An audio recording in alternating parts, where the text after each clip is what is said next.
Well, hello everybody. My name is Ben Wallbank of John Robertson Architects. I'm a project director. We are a company based in London, England, and Graphisoft have very kindly, I think, invited me here to talk to you all about how we as a practice use ArchiCAD, what we see as the opportunities, what we see as the huge change that's going to occur very shortly now in the industry. Maybe to press you all a little bit, talk about what I see as the possible downsides to architects of missing the boat. So now let me tell you a little bit about our practice. It was founded in 1993. We have 2 directors, 4 project directors, of which I'm one, 7 associates. We're 50 strong. We are a highly commercial practice. We work on large commercial office buildings and large-scale housing schemes. And so we have a very demanding client set. We have to deliver our buildings in a timely manner. And John Robertson, who heads up the practice, has a real vision of where we're going in terms of the design, but also knows that we have got to deliver our clients buildings that are on time, within the budgets, and where the documentation is delivered on time. If we don't do that, we cost our clients money. So the methods by which we deliver are crucially important, and the way in which we do it is crucially important. The practice has an impressive client list. We punch way above our weight in terms of the work that we do, and though we're only 50 strong, the practices that we tender against are 100, 200, 400 strong often. And our client list includes Berkeley Homes, the Blackstone Group, the Carlyle Group, Countryside Properties, Goldman Sachs International, Greenwich Millennium Village Limited, Land Securities, the big boys. And these are not people who don't expect you to do the job properly. They expect you to deliver. If you don't deliver, you're not going to have them as clients anymore. So now I'll show you a couple of examples of the way that we use ArchiCAD at the early stages, and a couple of examples in a bit more detail of the way that we use ArchiCAD for production information. So at the early stages, here's an example of a little competition we did, a week-long competition, really done by one person with me looking over their shoulders. It's presented using Piranesi because of the softness of the image, and this is a competition that we've been told we've won for a small community centre in the East End of London. And here's another project. This is in Copenhagen. It's another competition that we did. It was about 2 weeks worth of work with about 5 or 6 people working on it. And again, we were successful in this case. This is for the Carlyle Group, one of our most important clients, and we're really excited to be working with them in Copenhagen. The work was presented using Lightworks, straight from the ArchiCAD model. And a couple of these images are also produced using Piranesi to adjust the quality of the final image. We found that ArchiCAD was fantastic for being able quickly to produce a convincing model, convincing images, all done in-house. And now onto one of my babies. This is 16 to 18 Finsbury Circus, which is a Grade 2 listed historic Edwardian office building, which we are restoring and refurbishing a few of the key rooms internally, keeping the front facade and a couple of bays, and then behind that extending to about 50% of the building in a new build addition to that. This job is on site at the moment and will be completed in autumn 2007. During the working drawing process, we had to present our finishes to the client. And here are a couple of images of the new reception area, which is within the retained part of the building, as you can see. And the presentation was going really well until we got to the atrium.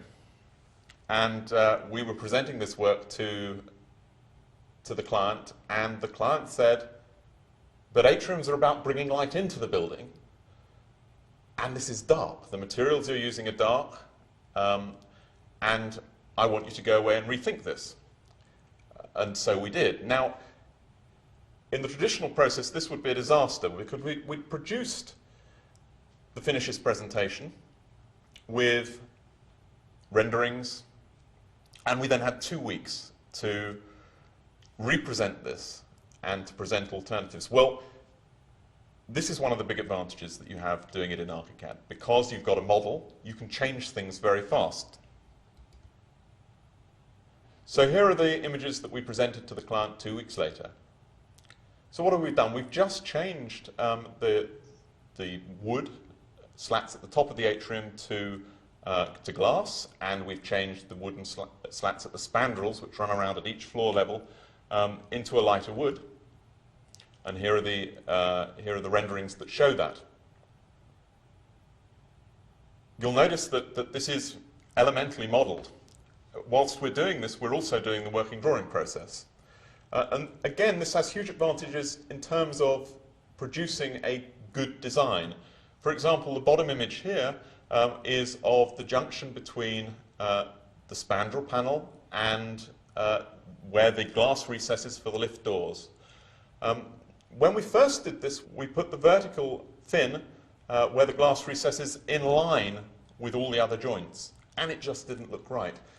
I don't think we would ever have picked that up with a 2D drafting. We were able to see it, change it very quickly, and change it back. Again, the material changes here very quickly. Just go into that library part, change the material. So it was a quick process. What would have been a disaster, we were able to rectify. Now, in fact, we didn't think that with the lighter materials the atrium worked, and this is what we ended up with. This is what's being built now. So we've changed completely to an anodized aluminium finish. Again, how could we do that so fast? Well, each one of the spandrel panels is a library part. So you're changing one item and dropping that back in. Again, with the head of the atrium, the panels there, able to change them much faster, make the changes in a much more timely manner than you would be able to under the traditional process. So, you've modeled the building, but can you use the model for production information?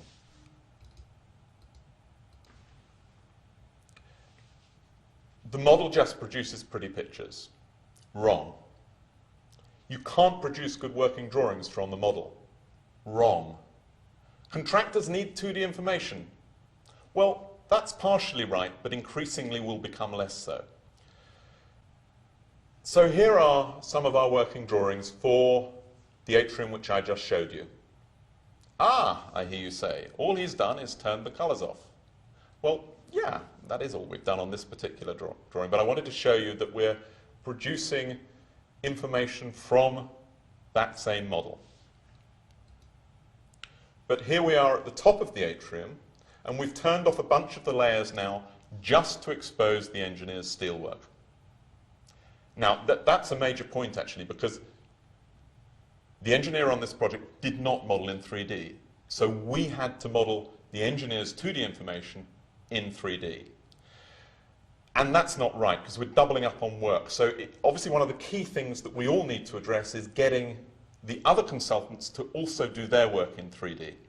And I'll show you a little bit later some of the ways in which we're beginning to attempt to tackle that. But what are we showing here? We're showing what is the primary steelwork by the main steelwork subcontractor and which are the secondary bits of steelwork by the cleaning cradle manufacturer. We've got dimensions on this drawing. It's easy for them to really understand what they're looking at, much easier than it would be with 2D information. And here we are again, the same area of the model, the other layers turned on, again showing the relationship of the external rail of the cradle to the cladding and the rest of the roof. But we produce 2D information as well, but it's from the model. And here is a pretty typical detail from the practice showing the combination of 3D image with 2D. This is of the head of the atrium that you just saw. So you see all the elements that you just saw there.